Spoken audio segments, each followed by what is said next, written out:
Traveling the Vortex.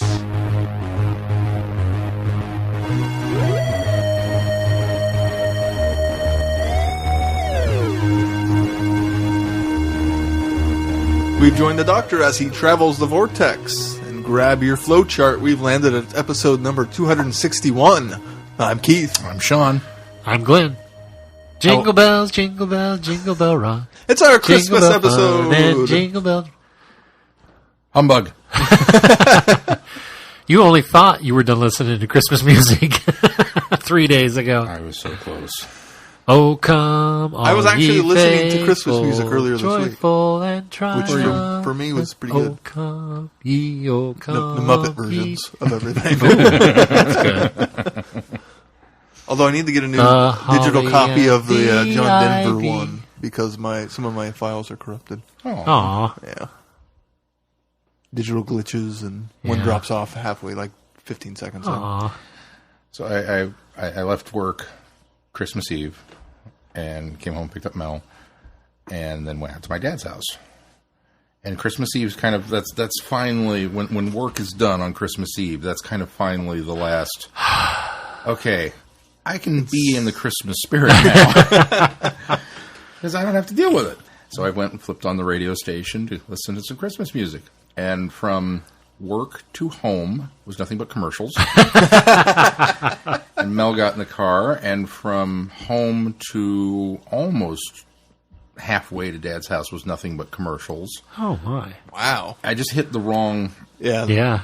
segment at the wrong time. And I kept thinking, I've got my CD wallet. It's in the trunk. I have a Best of Christmas CD in there that is stuff that I know I like because I'm the one that put it together.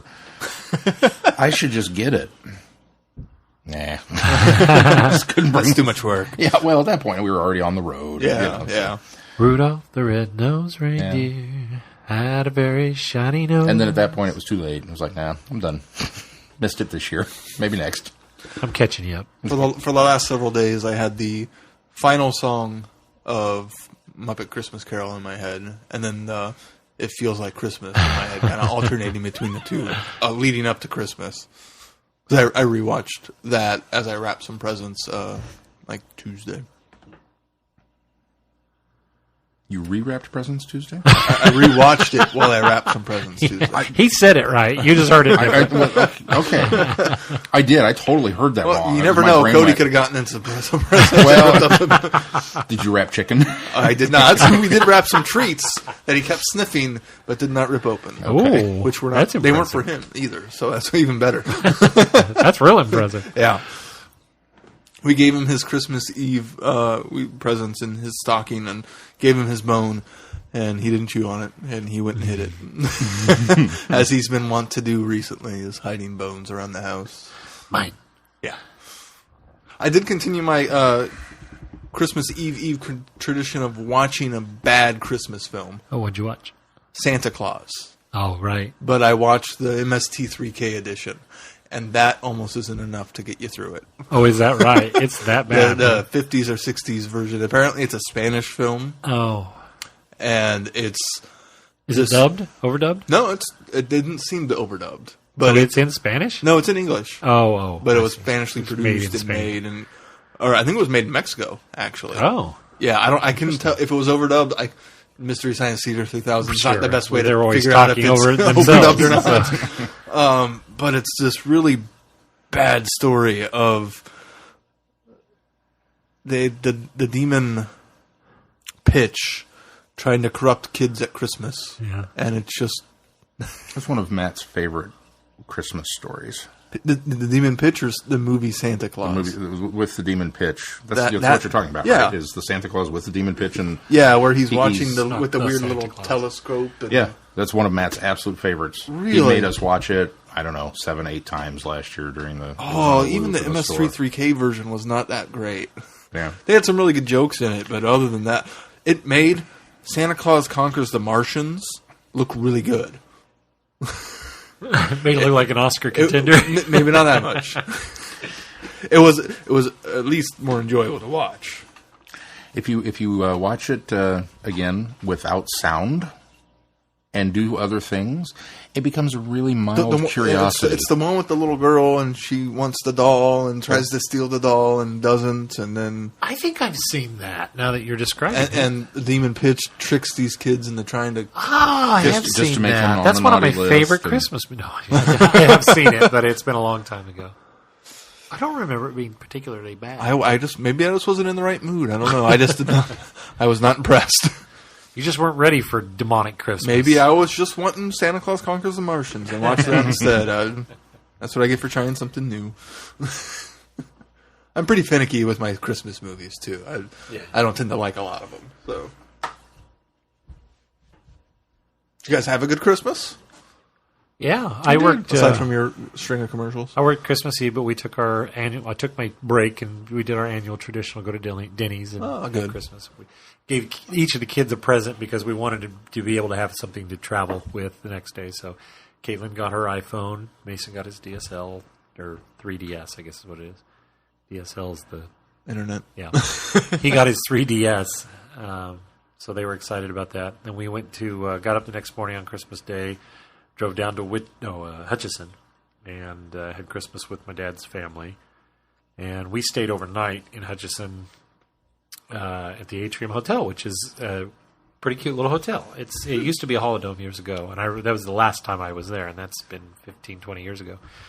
And their swimming pool's themed with like space themes. So in the middle of one of the pools, there's this looks like the landing capsule for the top of the rockets. Oh, yeah. And it has slides in it and things. And then they have a pool, and then they have a hot tub. And then there's a astronaut that the back's cut out of it. It's like fiberglass on the front, but the back's cut out. You can step into it, put your head in. I was wondering what those pictures were. And it looks like you're actually in the space. I assumed you were at the Cosmosphere. That's what everybody said, but because it's in Hutchison, so it's themed around that. So then we came back on Saturday and went over to my folks in the afternoon. We actually stopped in town and ate AJ's Pizza, which we had never had yet. Oh, yeah. Good We pizza. had that tonight for dinner. Oh, is that right? Yeah. My first time. I'd never had it before. And Which, we went over, though it's not here, it's New York style pizza. it is. In case you're curious. Yes.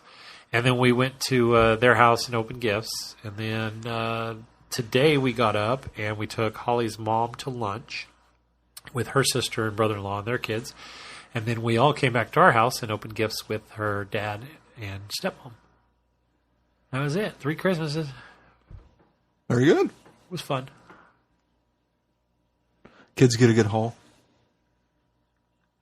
They did. Caitlin, one of the gifts that my mom had gotten, Caitlin didn't make it here in time. Oh. So she was kind of sad, but it's this little Minecraft stop motion thing that you use your phone app to take stop motion pictures, and you move these little figures around a little movie set.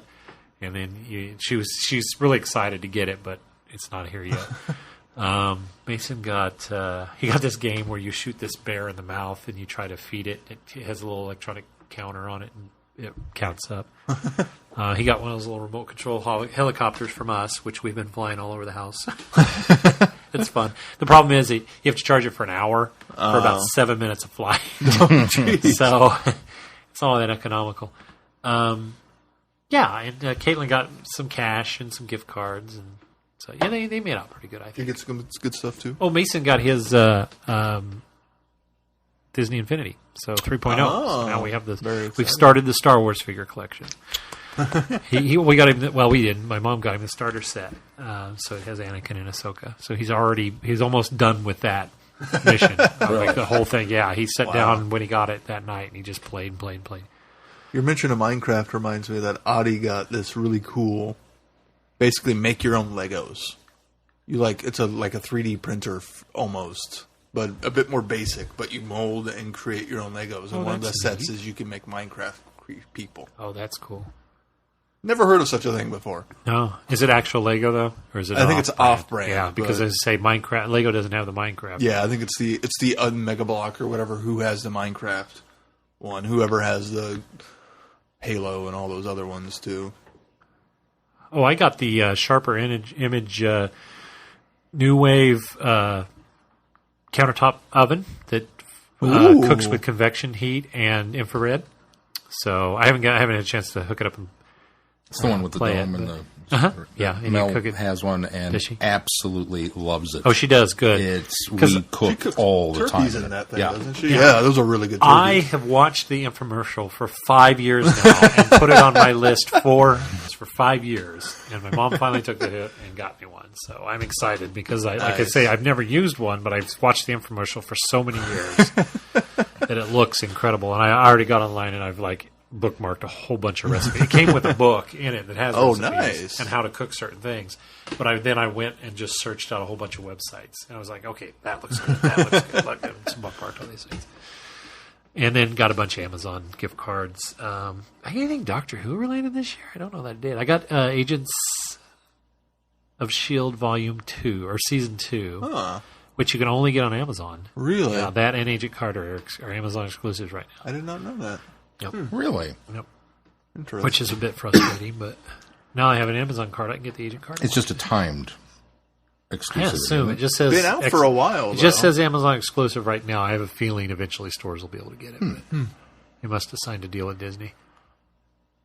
That's good to know. I can pass that information on the next time somebody asks for it. We had a good Christmas. I had Christmas Eve off, so we kind of I did some cleaning because my sister was coming in town, and the way they kept talking, they were going to get in late Christmas Eve. So I thought late, 10, 11 o'clock. Mike wants to go see Star Wars. Okay, we'll go at 8 o'clock. They get in at 8 o'clock. Oh, That's not late. So I didn't get to see her Christmas Eve, and then I had to work Christmas Day. But we went over to Sarah's parents and did Christmas over there and had a very good time. Audie was had a lot of fun, but very tired. He had a late night with his mom the night before. So he opened up presents and then took a nap for 2 hours. But he was really well behaved and enjoyed everything. And Cody was feeling a bit overwhelmed. We took him over. A lot of people. And then we took stuff home, and I went to work, unfortunately, because I had to work Christmas Day. But it was a pretty relaxed day. So then the day after Christmas, Saturday, we had my mom, my sister, and her husband, and then they stopped and picked up my cousin on the way in Kentucky. So we had all of them come over for Christmas Day on Saturday, and my sister brought her dog, and my mom brought her dog over. And after play dates. After Cody got done trying to hump Max, it was a much better experience the rest of the evening.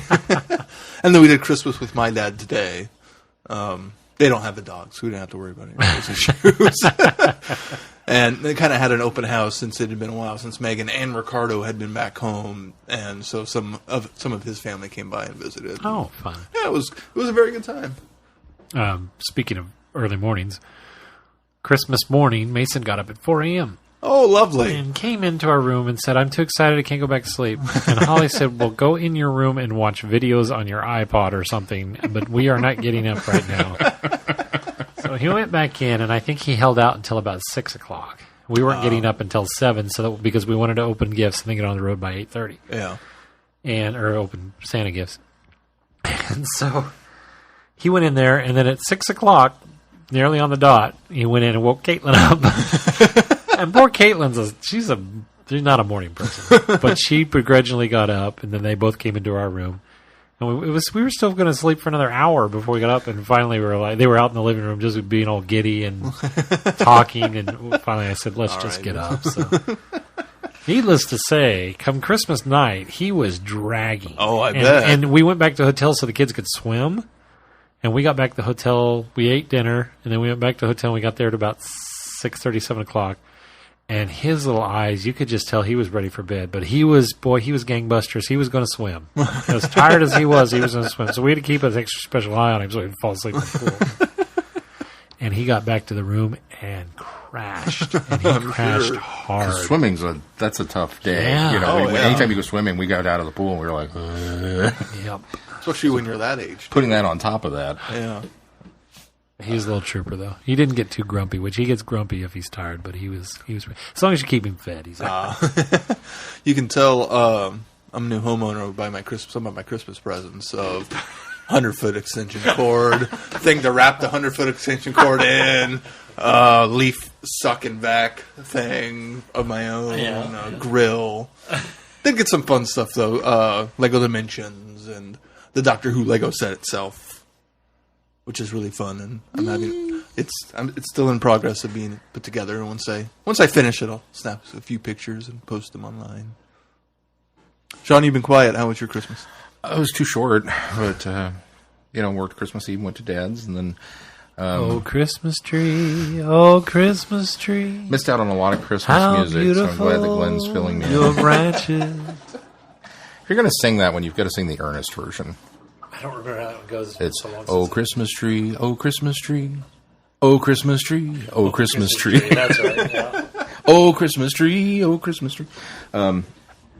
But we came back and picked up the kids, and they all spent the night here since we were going to do gifts in the morning. So we played some Cards Against Humanity, and just kind of had a fun, relaxing, goofball time, and then sent everybody off to bed. And we went down and crashed, and then came up and opened presents the next day, and ate, and then drove them all home. And then we met up with James, Shock the Monkey, on Twitter, and went to Kansas City to see Star Wars in IMAX.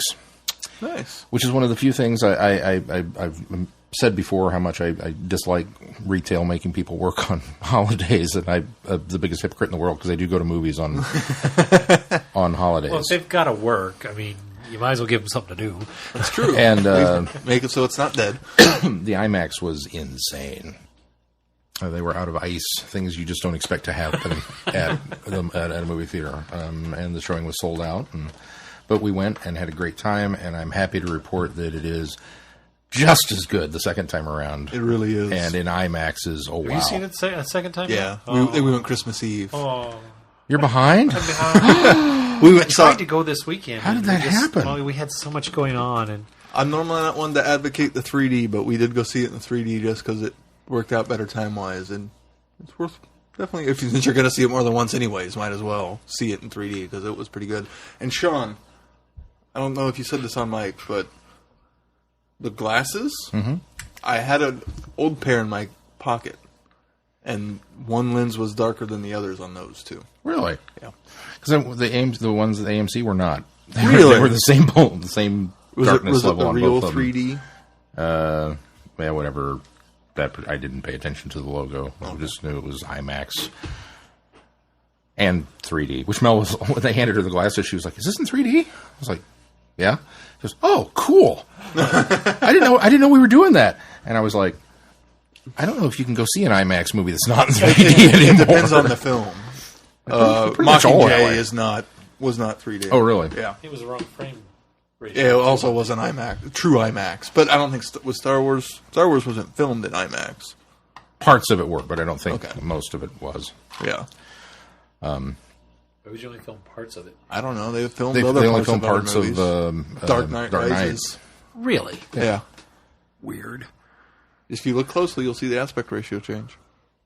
Hunger Games, the first two Hunger Games are the same way. That would yeah, bug the heck out of me. The second Hunger Games That would is really drive cool. me Is when crazy. she goes up the tunnel, it does that transition, and then when she's in the arena, it's I the guess IMAX version. if they do it that way. Yeah, they did it creatively that way.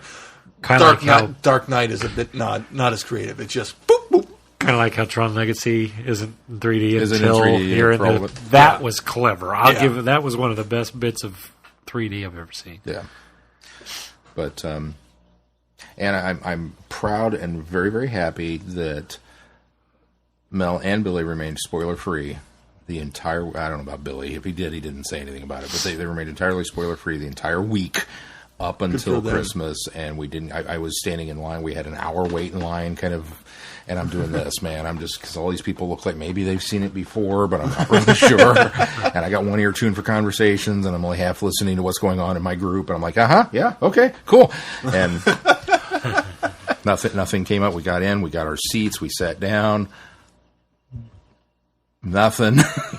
Lights dimmed, and then we were off and running. I was like, oh, good. And when the last preview aired, and there was that blank moment just before the Lucasfilm logo, in my head, I went da da da da da da da da, and it fixed everything for me. So that was there.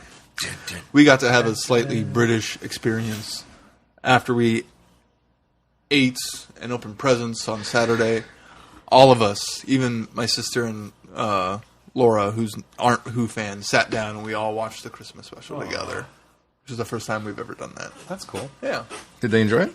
Yeah. I didn't really get to talk with Laura to see what she thought of it. But Megan didn't understand the lick of it, but enjoyed it. I think she said she dozed off a couple times. But It's funny because we got back, and as I was pulling into the driveway, I asked James, I was like, I don't know if you have to run off or anything, but I said, we do have a Doctor Who Christmas special tonight, and we'd all been on the Star Wars high on the way home, and he was like, oh, yeah, that's tonight, isn't it? I was like, yeah. Okay, yeah. Okay. So I sent Keith a text and said, so, is that available? And he was like, yeah, after Friday Night Who. I'm like, oh, yeah, we still got to do that. And then I was torn. You were awfully quiet. I was torn because I was like, do I watch New Who or do I watch Christmas Carol, which is like my favorite? Oh, man. We watched Luckily, you did Christmas Carol because it's only 45 minutes. Well, it's on an hour. It's an hour. An hour and 1 minute, actually. But still. Yeah. So we did Christmas Carol, and then we watched New Who. 5 parts of the ward. Right. Yeah, no. That would have made a slight difference. I might have been, I'm really tired tonight, guys. I'm going to kind of bow out. But no, I get sucked into Christmas Carol. That's so good. It's such a good one. So, but then we watched the new one right after it. So I got some really awesome Who gifts from you guys. You did? What'd you get? Yeah. Glenn got me a pop vinyl Cyberman, along with a pop vinyl 11th Doctor keychain, which is, I'm really torn with what to do, because I want to put it on my keys, but I don't want to damage him, because he's so cute. And a minifig of one of the ones in the little cases. And I got the Oswin Oswald, which I don't have any of Series 4, which, Sweet. with me, with the minifigs, it's a gamble, because, we have so many of them. And a candy lightsaber. And then Sean got me a classic series Troughton era Cyberman action figure. So thank you guys. I can't take credit for the Cyberman action figure. That was Mel all the way. She was like, I think we should get that for Keith. And I just kind of went along with it and said, okay, that's a good idea. Well, I'm giving you credit, too. I was about to say, did I get any Doctor Who? I did. I got from Sean, actually, first thing, I got some Beatles glasses, which is a set that I don't have. So he did really good on that one. And then I got a Dalek souvenir book for the 50th anniversary from a couple of years ago.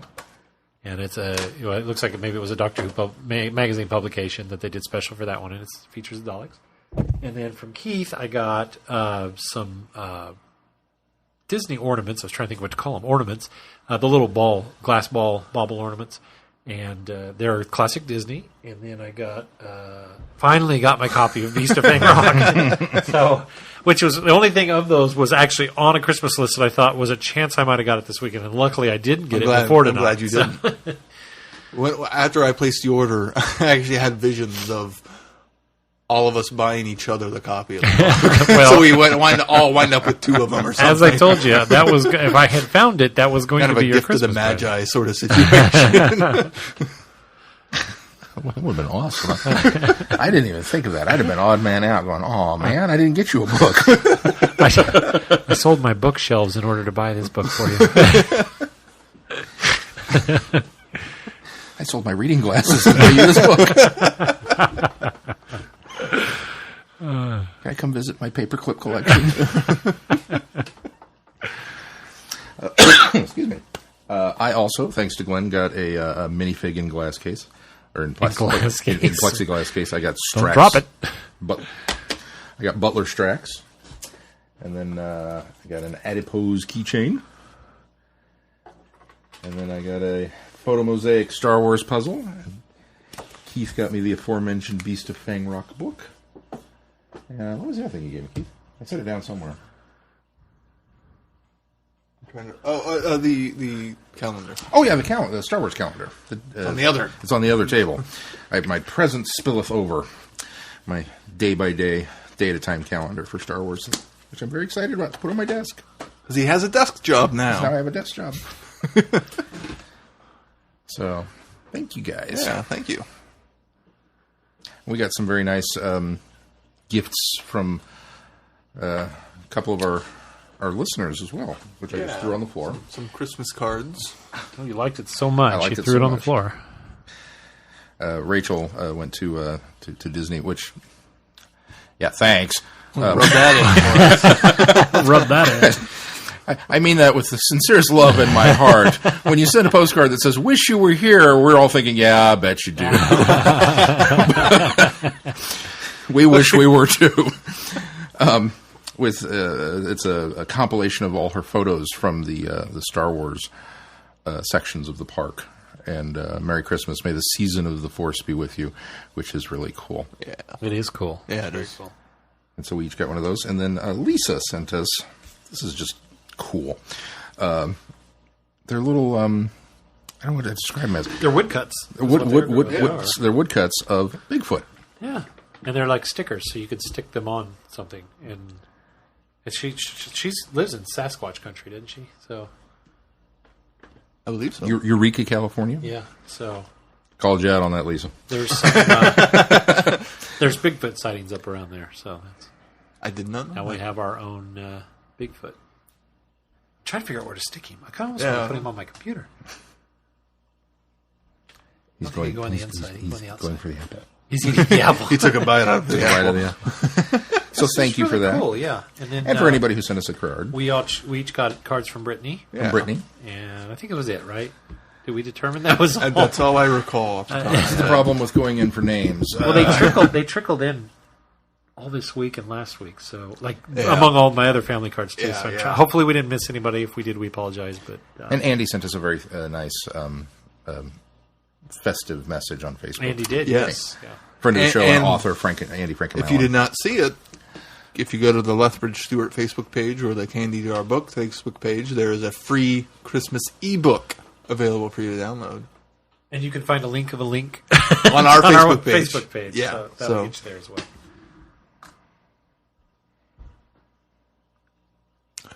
Anything else you guys did this week? I think so.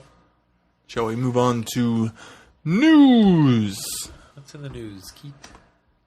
Well, the BBC have announced details on complete 9th series, DVD set, and Blu-ray. So, if some of you are like me and put Last Christmas on your Christmas list thinking, oh, they've gotten away from putting them on the box sets. They're No, back. no so luck. You have all of Series 9, plus Last Christmas, and The Husbands of River Song. They're back. So I'm sorry, Keith. Can you repeat that Yeah. one more time? And I got it too. Somebody got it for me. I got Last Christmas. It'll be easier to take off the shelf and watch it. That's just true. When you That's just very want to true. individually Yeah. watch that one. So. Well, after they did Time of the Doctor on its own, I kind of figured, and they put out Series 8 so quickly after. Even I think there was even Well, time was to Last Christmas on its own? Yeah, Okay. yeah, and they put out Series 8 in late enough. Yeah, if I remember right, it was late enough that they could have added Last Christmas on it and didn't. So that's why I kind of assumed they weren't going to do it. Apparently, I'm wrong.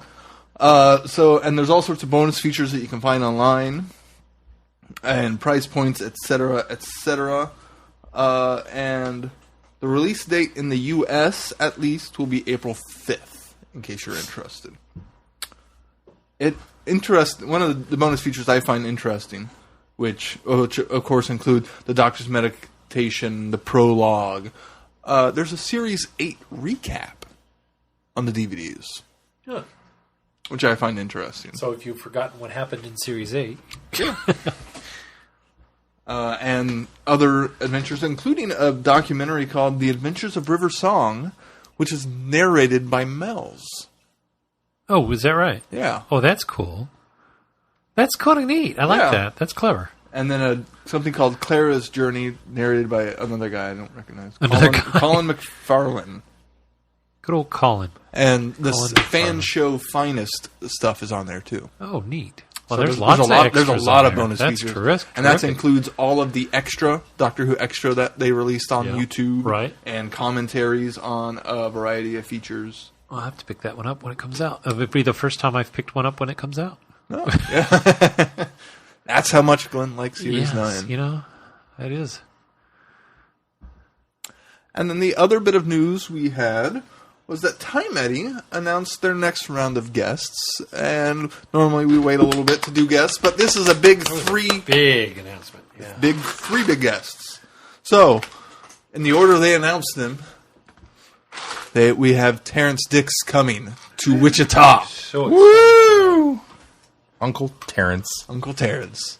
We also get Annika Wills, who it sounds like doesn't come to the U.S. very often, so that's quite a treat. And then she heard how friendly this Kansas. That's right. And then friend of the show, Caitlin Blackwood. Yeah, we get to see Caitlin again. That'll be fun.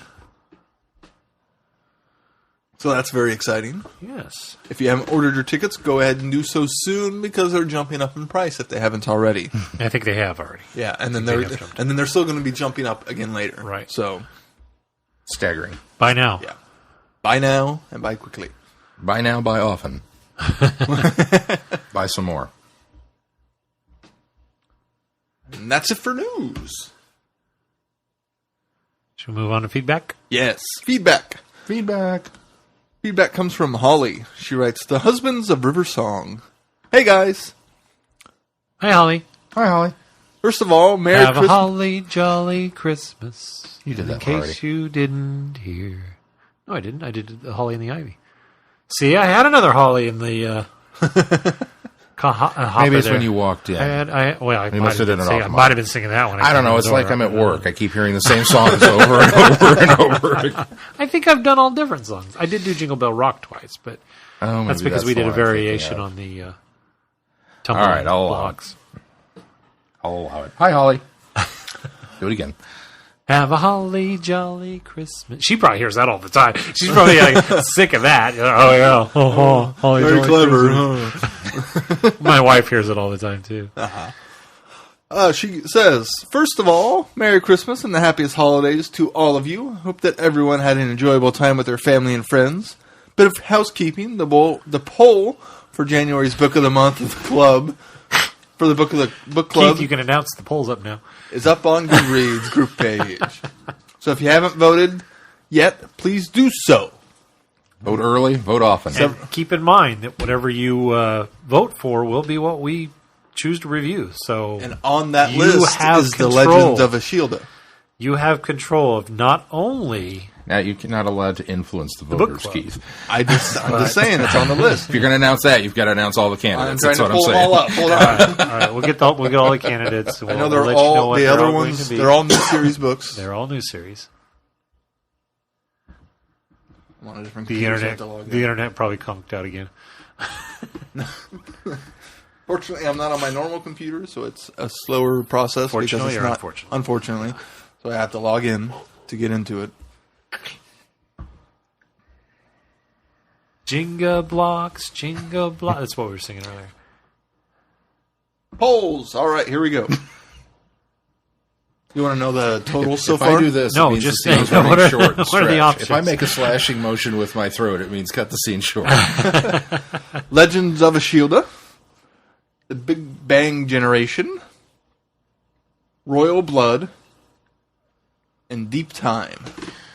So it's Shilda the- is obviously a Shilda. They're all Capaldi books. they're It's all the Capaldi most books, recent, okay. the three most recent books that came out. Okay. I got some catching up to do. It's all new to me. You read Silhouette, though, didn't you? Or did you not? You didn't read Silhouette. Was that a I book? have not read any Capaldi book either. I thought you read it. Oh, yeah, that was one of the... That was one of the book club Book club options, but options. yeah. Is that a book? She did all. They did all of them that were out at the time, but Silhouette was the only one that I got on and did. Ah. So, but now I will be forced to involve myself and engage because To get one and read it. we will be And you reviewing it on the show. You listener can weigh in. That's right. So go vote. Maybe we'll just, if instead of feedback, we'll read reviews from the Goodreads page. That's a good idea, actually. Kind of like that. That's a good way to idea. incorporate, though. Yeah. I have one or two every once in a while. On occasion. How's that homework coming along? Well, we already solved that problem. Holly continues. On to the review. I have to say that this was an enjoyable episode, and to see Peter Capaldi and Alex Kingston acting together was quite the treat. Loved the Doctor's comment about needing a bigger flowchart and his chance at reacting to the TARDIS being bigger on the inside. River's still up to her tricks and wheelings and dealings.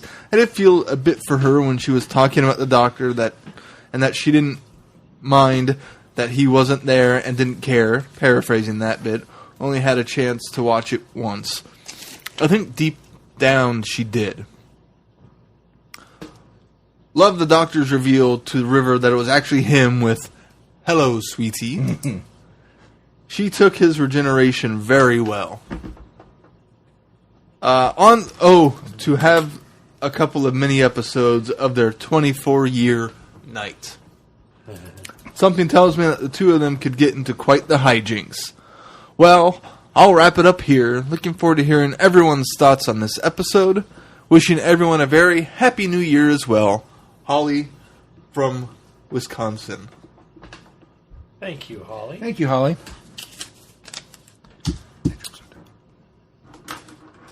Good to hear from you, and glad to hear you had a good Christmas also.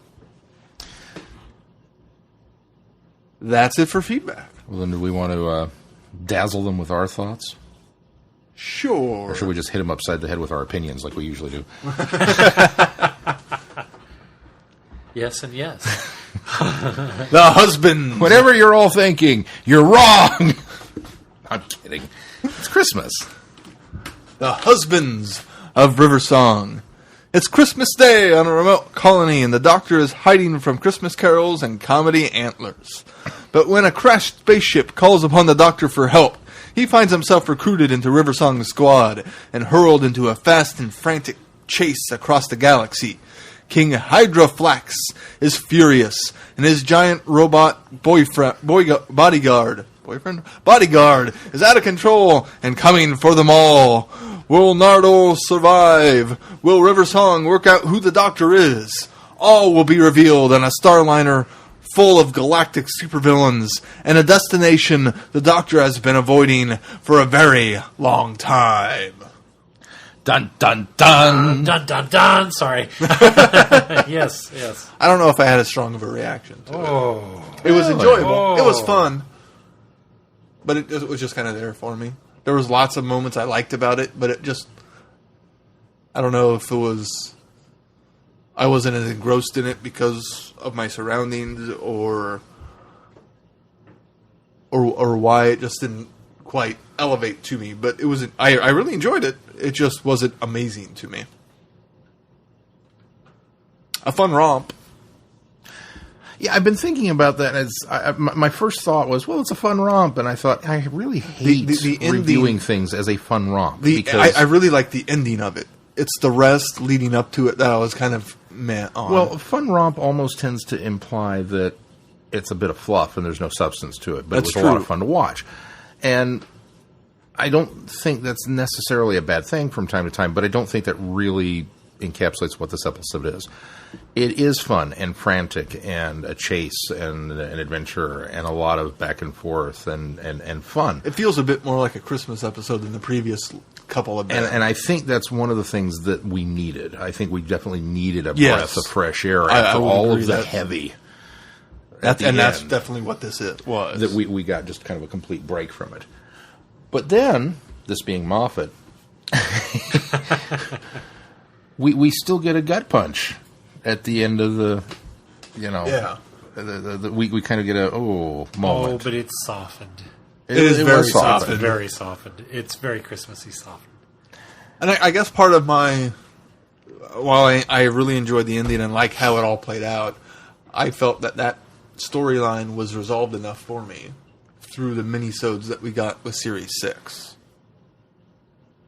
That because it's heavily, very heavy. They did a very good job of working around. But they tied it together too, though. They did. They did a good used job of working around them yeah. saying that wasn't actually what this was. Right, exactly. Yeah. Which I appreciated that they did, but I was satisfied with what they gave us before. So this was kind of extra whipped cream or cherry on the top, but I didn't feel like it was necessary. I can see that. Yeah. No, I mean, any excuse to have River back, I'm in favor of. And but at the same time, I go, do we really need River It wasn't back? a wasted use of River, I don't think. It wasn't a wasted They use did a of really River. good job It with was it. a really good job. As mad on the beginning of it as I am, by the end of it, I was very appreciative of what they did. See, and that was the problem I had with it, is while I was having fun, and it's enjoyable, and I love the romp, and the back and forth, and everything's fantastic, from a plotting standpoint, I almost feel like, because the Doctor's tiptoeing around the fact that, because initially he's like, do I tell her or not? And then he's just like, screw it, I'm going to tell her. But then she doesn't believe him. So he's kind of the companion along for the ride, on the River show, which is fine. That's kind of how River is. She's a force of nature. But we spend so much of the episode with River not really being River, because she's working an angle. She's working a con. She's working the scam. Especially when she shows up with Hydrofax. It's so obvious that she's being so over the top and chewing the scenery so much to try to sell this that I didn't buy into it one bit. Yeah, no, I didn't either. It's like, well, she's up to something. And the Doctor obviously sees that. So we spend a lot of time dealing with that and then the ramifications of it. And then we're off and running and we're going to a new place and into space and into the TARDIS and then, just back and forth. That by the time we finally get to the moment and we're at the dinner table and she's giving her, I never made any bones about it. Yes, I'm the woman that loves the Doctor, but no, he doesn't love me. And Capaldi completely sells it with the look on his face. The acting in that bit is amazing. But that moment, when it turns and then she recognizes him and he says, hello, sweetie, and the recognition hits. And then it becomes the Dr. River pairing that I was kind of wanting. Yep. And I felt like, we spent so much time getting to that moment that I didn't get enough Doctor and River. But I understand why we had to tell the story that way. So I'm kind of torn on it because while I can't fault them for telling the story in the way that they told it. And as enjoyable as the Doctor trying to hide who he is, it doesn't, when he reveals himself is when the story picks up for me. Yeah. That's the turning point of like, okay, now this is getting what I want and it's more enjoyable. That's right. And I think maybe that's part of the problem too, is that when you have those, Doctor and River back to back tackling the universe, there's really not much, there's not a real element of danger you can place them in. There's not a lot of gravity at that point. Yeah, because they're gonna beat whatever it is. There's just. See, I was satisfied with both amounts, and the reason being is because all of that leading up to there really, to me, gave us a good sampling of what River is without the Doctor, and who the River is without the Doctor. I enjoyed that aspect. And I thoroughly loved that. I loved the idea that we were getting to see a River song adventure without the Doctor, with the Doctor actually being there. So it was almost like how a spouse or a loved one or somebody else, it's almost how they act when they're not around their familiar. And so I really liked that because it was almost giving, to me, me with River stories, I've always said we should be done with River stories because we've kind of had her story now from A to B. And so I was really skeptical on how they were going to do this one. And by putting it in her timeline in the way that they did, I think it worked really well and gave me more. This was a good way to expound on River's character because we see River every time we see River. Is with the Doctor. And so you don't know what she's like without the Doctor. You kind of have an idea of what she's like because she kind of talks herself up or talks about what she's done, or we get little dropped hints of what she's doing or how she acts. But this was really kind of, to me, encapsulated what River Song is and who she is. And so I really quite enjoyed that. Now, that being said, I was excited to get finally the Dr. River pairing again because I like that dynamic. So when we got to that point, then I was like, okay, here it is. Yeah. And we got that piece of it. And then by taking that a step further and then now developing the relationship even more than we got between her and Matt Smith's Doctor. It was these nice little pieces that I felt like I knew everything I needed to know about River Song until I watched this episode and I went, this just expanded her character so much more. So I was thoroughly loving it. I was thinking maybe that when she was at the beginning, when she was going through the whole motions of everything and really chewing it up, I liked the way they did that because you were trying to kind of place where are we in River's time here? We don't have the benefit of the diary. Yeah. We aren't sitting down and figuring this out. And so she's going by Dr. Song at this point. You're kind of wondering, I did suspect that she was doing a put on, which she ended up doing. So that came to fruition. But you kind of wonder about it. You know, what's going on here? Yeah. And then Caitlin all along keeps thinking she's going to eventually divulge that she recognizes him. She's eventually going to. And I kept thinking, oh, maybe she's right. Maybe eventually she will. This whole thing's been a put on. But I like the direction they went with it, that she didn't. She had no idea, because to her, there were only going to be 12 incarnations or 13 incarnations. It wasn't possible for her to, because she knew that he had a finite point. And so not being able to recognize him until the moment that she does, I thought that was splendidly done. Mm-hmm. And so I completely, thoroughly enjoyed that. And a very satisfying moment when we all get to the aha at the same time. And when she's talking about how the doctor could never, who could never love me, and not love me, but love anyone, and just all of those things. That bit felt a little bit like a fork or a knife to the rose shippers. But the interesting thing about that was that she never once made bones about the fact that she was in love with him, that she loved him. But it was interesting to have that, because for the first 2/3 of this story, she's kissing other guys and talking about other husbands and marrying people, or marrying a diamond and all these things. And the doctor just generally is jealous and almost hurt at times that, wow, you can't believe this is you when we ended up being married and all this stuff. And so you're feeling bad for the doctor. And then when we get to that moment, you start to feel bad for River, because she really believes that this was for the most part a one-sided relationship, at least on the deepest level of emotion. Yeah. That she knows that he loved her, that he was on the surface, very important. She was very important to him, but she never got what she felt for him. And to see the doctor's face when he realizes how she felt and got to get that from her, because you wouldn't have gotten that from her to her face had she known who he was. Yeah. And so to have that moment and have the doctor kind of realize what her position on this was, and then to be able to rectify that at the end and show her how much he loved her. I was literally crying when she was going through that whole speech. I was like, "Oh my God, it was a happy sad," because it was again, just that speech gave so much more about River's character. She isn't who she pretends to be most of the time. She really is in love with this man, and so it was fantastic. It was fascinating that they went to that level with this, because I thought, what's Steven going to do with this? I mean, we know River's story, and he completely filled everything that I needed out of that episode. It was great. I loved it. It was fantastic. I didn't give it enough of dun. No, I don't think you did. I think you really didn't. I think you undersold it. I think it's almost hell-bent for me, because I like each half thoroughly, but for some reason when they put together, they don't quite work for me. And I can't put my finger on why. Because I liked all the stuff that you just talked about, of the mystery of seeing River as she was. And I really liked that. And I really liked the second half. I think the story's in 3 pieces, really. Yeah, it kind of is, because then the crash happens. Right. And the whole conversation. Oh, man. I was dying when they were bantering back and forth. I've got the transcript here because I wanted to get it right. When he says, we need to get the NAVCOM back on and reroute the thrusters, and that's when they're trying to save the ship instead of crash it. And he says, I'm trying. Then he launches into the whole, King Hydroflex? And she says, oh, how many times? I married the diamond. And then he says, so you say. And then she goes, Elizabeth the First. Oh, yeah. And he goes, Ramon. And she goes, Marilyn Monroe. And he goes, Stephen Fry. Yeah. I totally thought of you when he said that. And then she says, Cleopatra. And he goes, same thing.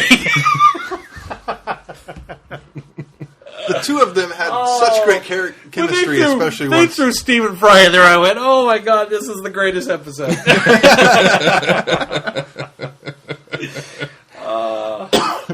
So I said, and that was the first thing I turned to Caitlin, and I said, Cannon! She married Stephen Fry! So now we need to get Stephen Fry on in a cameo as himself. Yeah. Oh, I want to see that so badly now.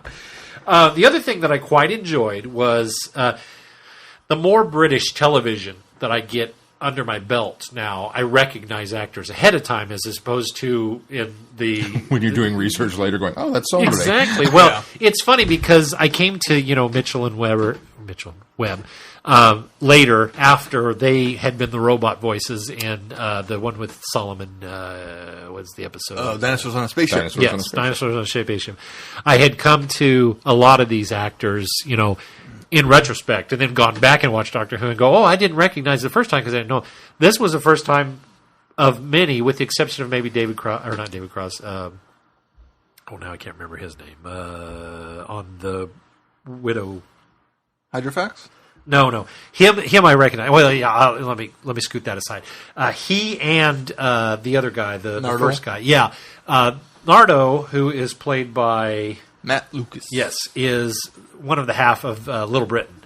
He's on that show with David Williams, and that's one of those shows that I have watched and loved. And it's a sketch comedy show is what it is in the UK, and it's quite hilarious. And so when he shows up, I recognized him. The other ironically, he's also in the Inspector Spacetime Convention episode of Community. That's right, and I had recognized him when I saw that one as well. He also King Hydrofax is Greg Williams, Greg Davis, Greg Davis, who he's got his own series now that I haven't watched, but he was the teacher on The In-Betweeners, which was a series that I'd watched more recently. And I've seen him on a few panel shows that have been. So it was interesting to finally come to something and go, I recognize that guy, and I recognize that guy, and I recognize that guy. So that was neat. And so you got the true British response. It was like oh, hey, it's so-and-so. Yeah. And it's interesting that they tend to do that with the Christmas specials now, especially, is it seems that because, last season we had Strax...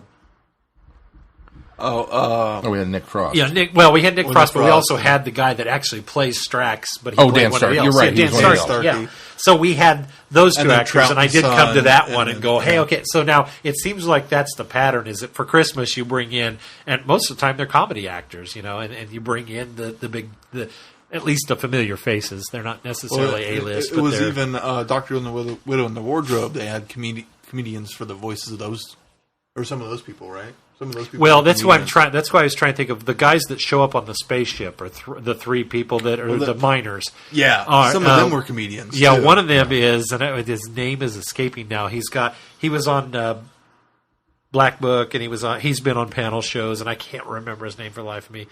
He's got kind of long hair, but he's balding on top, and he's got a goatee. I know which character you're talking about. Yeah. Anyway, he was one of the first people that I recognized right away when he showed up, but then the other two, I can't remember who they are since, but they also are British comedians. So yeah, they've done a pattern. Of course, Michael Gambon was in the first, Stephen Moffat one. So he has an affinity for bringing in people that are, I don't want to say A-listers, but familiar faces. And some of those snowmen. Richard E. Grant. And then the voice of Ian McKellen. Ian McKellen. And Yeah. Christmas is when the names come out.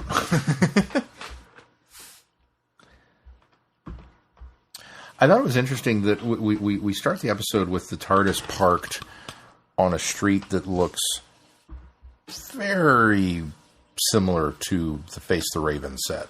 Yeah, the TARDIS wiki says it looks like it was repurposed. I think it was repurposed. But it was brighter. Well, it was festive. It had it was festive. It had the Christmas lights and everything. And I don't mind that. With it. I don't mind that it was repurposed. I think, in a way, maybe this was an added bit of. I'm reading it as an added bit of character because the Doctor is sulking. Oh yeah, absolutely. He is bound and determined to be. That's why the TARDIS gave him holographic antlers. He's bound and determined to be in a funk, and so he probably set the ship down in as close as a visually remindful area of Clara's death as he could. And I'm willing to bet it's the TARDIS that said, no. If you're going to force me to land here, I get to pick the day. And we're going to land on Christmas, and you're going to smile before this is out. And we're doing of course, carolers will be criticized. That was the best sign ever because it says a lot about this doctor. Oh, and yeah, I think yeah. that it does. It didn't have "go away" or "bah humbug" or anything like that. It was "carolers will be criticized." It's like very poignant. That is what this doctor is. So then he goes and he gets wrapped up in the adventure, and River shows up, and we've got a head in a bag, and he just starts laughing. And it was like, have we seen Capaldi laugh as the doctor yet? I mean, really get into a moment and just Not the way he was laughing. not the way he did, and it was just it was wonderful. Not the way he was smiling either. Yeah, it was just wonderful to break that kind of down a little bit, and then his. I'm going to do this right. The bigger on the inside speech. Oh my gosh, that was so that I laughed so always hard. wanted to do that. And then the look on his face when she opens the drink area. I finally get What? my chance. He says that before he goes in. I love that. I finally get my chance. We went, what? And then he launched into it. It was like, oh god. That means, as an actor, Capaldi has now had 2 chances to do that. Because he had that in Fires of Pompeii. He had a bigger on the inside reaction. Oh, he did, didn't he? Yeah. But I like that it was the. Or did we see him in the TARDIS? Well, we saw him go in and his reaction coming out of it too. Of his bewilderment of the I think the size. bewilderment going in was because David Tennant steps out. Yeah, And but then we don't see I him think in it the was more of console a- room. But he was Right. So, Because then later they've already landed Yeah. and they're he watching looks- the destruction he of looks so- Pompeii. he But I looks think more, this, in the way, I like that the Doctor gets his moment with Yeah. the bigger on the inside, and I think he really they played that very well. Yeah. And I thought that was cool. And here's the thing. I've always liked Matt Smith and Alex Kingston together. I've always thought they played off of each other really well, and they hit it off, and they're really good. I think this Doctor and River are the best pairing of the two, though. I think I don't the know if I'd go that chemistry far. is much better. I do. I think the chemistry is much better. I think that, in fact, she seemed to be enjoying playing the role much more because she was playing Well, against Peter Capaldi as well. I think some of it was That scripted, might have some had- of it was distant since the last time she had played her. Well, but I think part of that might be Peter Capaldi's been around longer. She may have some admiration for him as an actor as well. yeah, I and think was there is enjoying that playing, level. being able to play off of him as well. Because her and Matt weren't until later on weren't that familiar with each other. But then, Which really I worked think well for the storytelling they were it doing. sort of did, yeah, For Matt's aspect but of it. I think the chemistry was much better between these two. Now again, I'm a Capaldi geek, so. I wonder how much of that is, as you pointed out, maybe Alex Kingston's admiration for Peter Capaldi's versus admiration for her too. the story that we're putting them in. Because when you think about the last couple of River stories that we've had, they've not exactly been fun romps where they kind of get to kick the you're right. heels off and do You're something. They've all been... We haven't had that since the shorts on. Yeah, Yeah. really. Everything's been real heavy since then. So And she has fantastic chemistry with Matt in the shorts. So I wonder how much of it is the... is the storytelling. Just the they're the doing. storytelling. opportunity to go back to a river song that we're familiar with, Yeah. or, The fun river. Fun That's river, not. Yeah. Although, I'm trying to think. In the Vutzkel Hitler, maybe when she finally shows up, that's kind of a similar chemistry. Although she's a bit more adversarial too. You know, I think towards that's her. just it because she's not a quite lot the more same. adversarial from the majority of it. And Yeah. in this one, she's still genuinely letting him tag along, Oh yeah. but has no clue that it's him. Yeah. That played so well. That played so well. Was that it? I'm sorry. I just think the three pieces worked so well together. It feels like three distinct pieces to me. Don't get me wrong. But I Yeah. think they bounce from one to another so seamlessly, in my opinion. I loved the idea behind the starship. This is a, This is where genocide comes to dying. fully the criminals and, criminal Such a place underbelly the and- Doctor would be so against. Yeah. Just the thought of it. It's like, And out of place. Yeah. He would not be able to blend in at all. And I don't think River ever would have purposely taken him there. Oh, either. no. She would have avoided taking him there. I also like the idea that River goes and steals the TARDIS while the Doctor's off on adventures. He never noticed notices. before. What do you mean? Although part of me thinks that the console room with Capaldi has changed enough that she should have recognized that it was slightly different. And also makes me wonder, though, if that was maybe that 11 was has changed it several times. Just we haven't seen it. That could be. That was when I thought it was leading towards the she actually knows it's him. Yeah. It seems like there probably should have been a moment there. Logically, not that we needed it, but just from when she walked through the door. She would have walked in and said, "Oh, he's changed the desktop again," or just something. This is a theme I haven't seen. Or yeah. But I love the fact that his code name is Damsel. Oh, I love that she had the pic. We finally got to see. I have pictures of all your faces. It's now confirmed that she has all 12 faces. Spotter's Guide, Just so much to like. The driving wrong. I love the fact that have we gotten that before about the TARDIS can't take off with somebody inside and outside? Not that I could remember. Not that I could remember. For some reason, that sounded familiar. It was to me. sure a clever way to keep that TARDIS from going anywhere. I liked that. The TARDIS realizes that the part of the body's not there. I'm not taking it off. And that was cool. Just if you were in the door, that it wouldn't. Did we read that? I don't know. I seem to remember that somebody did get dematerialized. But maybe I'm thinking of a Stargate episode where they half materialized in the Stargate or something. TARDIS Wiki doesn't point it out that it's been used before. It just it felt like such a. Oh yeah, it makes so much sense. It makes so much sense, but the way it was constructed and the way Capaldi was explaining it, kind of going. It felt like it was supposed to be a big fan moment for us to realize. Oh, look, they're calling back to such and such. But I don't. I didn't get that impression just because he's trying to be clever without saying this is my TARDIS, etc. Without giving away who he was. He was trying to explain it. That's how I thought he played it, more than a fan wink, a fan nod. It may not have been. It struck me that it was, but I'm saying wink. Oh, okay. Fan wink. Wink. Wink, wink, nudge, nudge. What else? The butler. Or the waiter, whatever he was. The waiter, yeah. That was, I liked, I know he's an anthropomorphized bug. I'm sorry, Clay. No, he was fine. That was fine. That was okay. The rhino guy I had a problem with, but. Although he didn't less rhino than a less rhino. Well, yeah, I gave him kudos for effort there, but he just had the horn. But what do we think about the half-face people? Clever and ingenuitive. I mean, it was Mason kind of freaked out about it, but I liked it. That was cool when they all turned around too, and they were all that. Yeah. I was like, oh, wow. I mean, there were a lot of surprises in this. It really kept you guessing. It kept moving. And I like the fact that we get the kind of gross out factor with it. Slime and the slime's even on the ball. And I like how the ball winds up being the solution for Hydrofax's body. Well, the firewall. The firewall. It's a banking device. It's got all kinds. What do you say?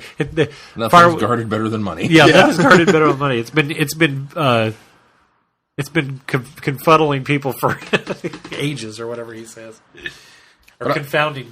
It's been confounding users for ages, or something to that effect. I like the fact that during the gross, scary moment, that it could have been a hide behind the sofa, gross, scary moment, but it's Christmas.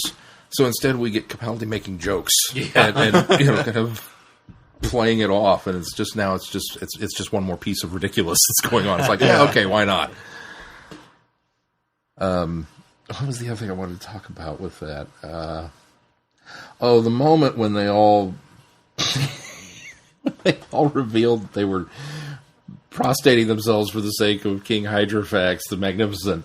And the look on the Doctor and River's face when they suddenly realize we can't possibly open this bag. We can't let them have it. We've got to get out of here. And we're in deep. And it was all just...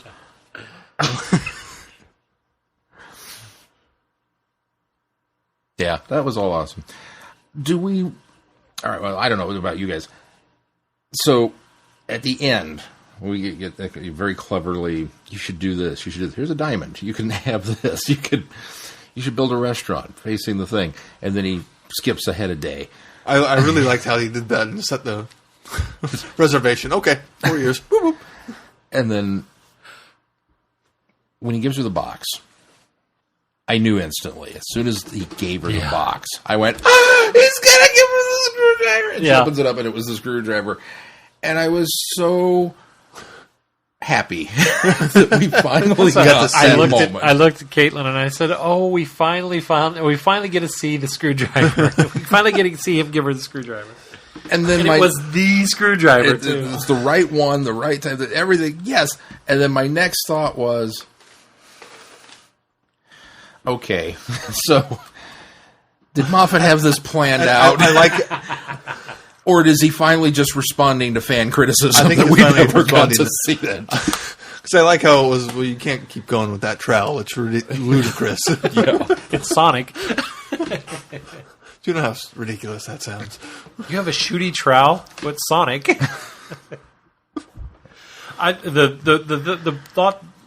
The thing that I thought was kind of clever was the fact that they called back to the trowel when he gave her that was nice. When the cyborg is shorting out with the bank thing on its head, and he comes and he runs up to the maitre d' guy and he says, he had a bad day on the market, and then he starts to dart off, and my first inclination was, oh, that was a bad pun. And just as I'm thinking it, he pops back and says, sorry, I appreciate that wasn't funny, but I couldn't help saying it. And it's like, that is so in line with. It was like, this isn't the Doctor that does that. That's a Matt Smith or a David Tennant. Yeah. And so it was or so Tom Baker. Or Tom Baker. Or It was Sylvester McCoy. so out of character Well, no, for him. Sylvester wouldn't recognize it. And so it felt that way.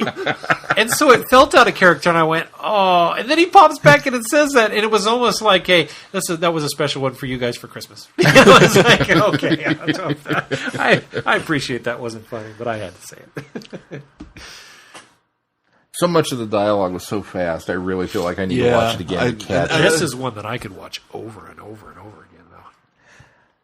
And once again, it kind of felt like the sound mix was a little... I don't know what it is with these Christmas episodes, but it's really loud music and explosions. My sound, the mix, the audio wasn't off, but the dramatic and the action had a lot of bass in it, and was pretty insane. Subtitles, here I come.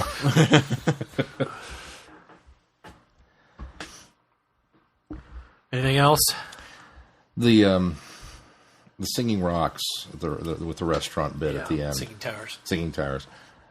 You heard what it was singing. It was River's theme. Oh, that's what I thought. Yeah. In fact, the wild thing about this was when you first hear it singing when Rivers come out, and Mason says, "Wouldn't it be cool if that was River's theme?" And I hadn't even thought of that. And he said that, and so I zoned in and I started listening, and it's slowed down, and it's got words, wordish. It's got singing. And I started listening to it, and I looked over at him and I said, that is River's song, or River's theme. And he goes, big old smile on his face, because the kid, I mean, he's 7 years old, so he doesn't always get those moments. Yeah. But when he realized that he'd figured it out, he was, because Caitlin and I are always doing it back and forth. Hey, did you see that? When he realized he got that one, he had that big smile on his face, like, I got that one. That's awesome. I really like that also he's keeping the Sonic shades, or the Sonic specs. Yeah, with the screwdriver. Yeah, which will used them both. Which will fix the screwdriver being a tricorder multi-tool, because he can use a logical place where he has a readout and everything. It gives the Sonic a visualization, and then he gets to use the Sonic as a Sonic, and then gets the scanning feature with the shades. And I knew there was probably a lot of people that grumbled when the specs showed back up. But I like the fact that he has both now. You know, it's just a good look for his Doctor. It is. That's the thing. It suits him, and they're using them in a smart way. I still wasn't sure about them when they showed up, and yet they showed up, and I thought, well, wait, where's the Sonic? Because we saw the Sonic. Fault the logic behind them. Wearable tech. It so makes sense that we would, that we would evolve to this, and that the Doctor would change with the times, and especially this Doctor. that the shades it just works for him. And as the season premiered and it went on and on and on, and we got more of the glasses, more of the glasses, and more of the glasses, and it was just kind of like of the glasses. Okay, I guess the glasses. I'm glad it's not a replacement for the screen. Yeah, I'd have very much missed. That's what it's done. I'd have very much missed the Sonic if it was indeed permanent. But at the same time, it's done in such a clever and well thought out way that I don't know that I could necessarily fault them if they did replace the Sonic. But I, like everybody else, was happy to see the Sonic come back because that's kind of a thing, you know. Yeah. I don't know what I would have done had I been watching regularly in Peter Davison's era when they actually. I mean, I remember reading the book, the novelization of the Visitation, and they blew it up and went. Ah! I mean, that was just you know. And he says, "I feel like I've just killed my best friend." And there wasn't a new one waiting for him at the TARDIS when he got back. And it just, I don't know what I would have done during that era if I was watching religiously all the way through. It was jarring. Ricardo, who is a purely new Who watcher, after the episode said, I hadn't wanted a Sonic before now. And I want this new one as a toy. So he loves the new Sonic. Yeah, so I do too. It's a cool design. I think it's neat. I kind of wish we had seen it more. And that's why I was slightly we used it till the end. Yeah, that's why I was slightly disappointed when he brought out the shades. But I was like, well, that's a good use for the shades if he's going to use them. So I look forward to seeing it used more and to see more of it. It'll be interesting to see where the writers go with it. If it's are you going to get both of them in a nearly interchangeable way, depending on who's writing what episode and what he's going to be using and what their personal preference is, or are they going to be smart with it and say, well, for this particular situation, it ought to be this, and I for hope this that, particular... I hope it's that showrunner thing where they decide, okay, we need to do this or this, and the writers just go Sonic, and then they get to choose whatever Sonic device it is. Yeah, I hope there's going to be... BBC, if you're looking for somebody to hire for this... you need a continuity, Sonic continuity continuity. We're available. We'll straight you down the straight and narrow on that one. River's perfume thing with the changing of the outfits. Does this mean that it's just a perception filter and she's running around naked all over the galaxy? Could be. Because if it's River, it really doesn't surprise me. Yeah, I hadn't thought of it that way, but it could be. I mean, she's the one with the hypnotic lipstick, too. So. Yeah, I mean... Got an interesting handbag. I found it was interesting how... Well, she's kind of Indiana Jones of the future. the reference of how old she is and the references to the augmented life, and that it's... Yep. I partially took that... Well, it didn't take that as so much of that was pre-River regeneration. That clearly... we don't know how old she was when she was a little kid before she got to Mel's, but I got the impression that at least 100 of that was as River. Yeah, I would agree. Okay. I would agree. The majority, I think, of that is. Yeah, and I think it's...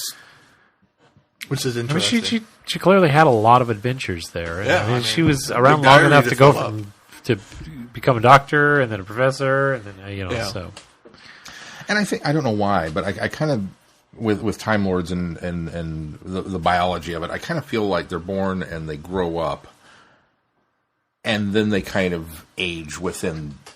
This is all relatively normal until they hit, end of their teenage years, and then it's just kind of a natural progression of. Well, sometimes they might regenerate younger, or they might regenerate older, which was as she did, very young. I don't know why. I have nothing to base that on, but it's just kind of my... And I kind of get that with most immortals. I kind of feel like that this is okay. And then this is where you stop aging and you become immortal. There always seems to be a point. I don't know why I think that, but... So yeah, I thought that was kind of an interesting thing to throw in there. Yeah. To kind of really remind people, she's Time Lord. Yeah. Or at least part. Or born of the Matrix or the Vortex. Yeah. All right, Sean, what we got coming up on the schedule? I don't know. Somebody didn't do their homework this week. I didn't actually pull that up. Talk amongst yourselves for a moment, and I will see if I can find what we have. I did like the at the very beginning when he first shows up as the surgeon. She goes,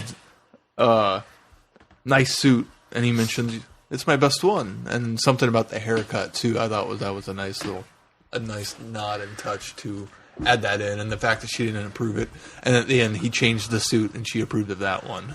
That was another thing too. That was a nice case of mistaken identity because wasn't actually at the beginning. There actually was a surgeon that showed up and says, "Is somebody looking for a surgeon?" Because we know a long time before the doctor figures out what's going on. And then we're going to have a problem here. The great moment with Nardole where he's like, "Silly question, but you actually think I'm a surgeon?" All right, we're going to need a mop over here. That was fun. There were so many great moments in it. Any bit of that just totally was like, "Ooh, it's like a Spies Like Us moment." Doctor. Yeah. Glad I'm not sick. Okay. I'll rotate down to the bottom of the schedule. What have we got? No. Oh, yeah. Stuff. Stuff and things and things. Stuff and things and things and stuff. 4 things and a lizard. So, happy 2016. At least as far as the schedule goes. We're going to start the new year off with some Hartnell. The Chase is what was first on the docket for Friday Night Who on New Year's Day. Yes? Yes. Or is it actually New Year's Eve at midnight? No, that's New Year's Day. New Year's Day at Actually, midnight. it'll be January 2nd. Well, technically it's January 2nd. Okay, you're right. All right. It'll be January I just 2nd. realized that could have been a colossal... We don't do that. We don't excuse ourselves every time by saying, well, Friday Who really isn't Friday Who. It's Friday Who. It's no matter Friday what Night time Who. No matter when we have it, even if it's Saturday afternoon. Right, exactly. Saturday So- edition of Friday Night Who. But this is on Friday. Friday, January 1st. January 1st. Starting at midnight. The Chase, we will do parts 1 through 3 because it's a long one. And then our show that week, because it'll be in the middle of that, we are going to review a Big Finish story, because we haven't done one for a while with all this new Who on. Big Finish number 65, The Juggernauts, which is a Colin Baker story. And then we will also be reviewing the 9th Doctor miniseries event from Titan Comics, which ran for, I believe it was 5 issues. It is 5 issues. Yeah, it is 5 issues. So we'll be reviewing that as well. And then the following week, we will finish up The Chase with parts 4 through 6. And then our review that week will be all about The Chase, because it's the... Well, maybe I shouldn't say anything. I think I know what it Keith, is. Keith knows. Keith knows. We've been doing this long enough. We've been teasing him long enough with it. The end of Ian and Barbara's tenure on the TARDIS. And so we'll talk a little bit about that. And then the next week is Delta and the Bannermen with Sylvester McCoy. And then the return of our Beyond the Doctor series. And we'll be watching Dracula. Which version of this is it? Is this the 79 version? Yes. It's the Frank Langella version. Yes. The Frank Langella There you go. as Dracula, which apparently stars Sylvester McCoy in some capacity. So we don't know what. We kind of thought about The Hobbit, but you guys have all seen The Hobbit. We didn't want to, and he's not in The Hobbit. He had 3 hours of screen time for the 15 minutes of that he's in there. Radagast. But so we thought we'd do Dracula. Radagast the Brown. Yes. But we're going to do Dracula with Sylvester McCoy and Frank Langella for Beyond the Doctor.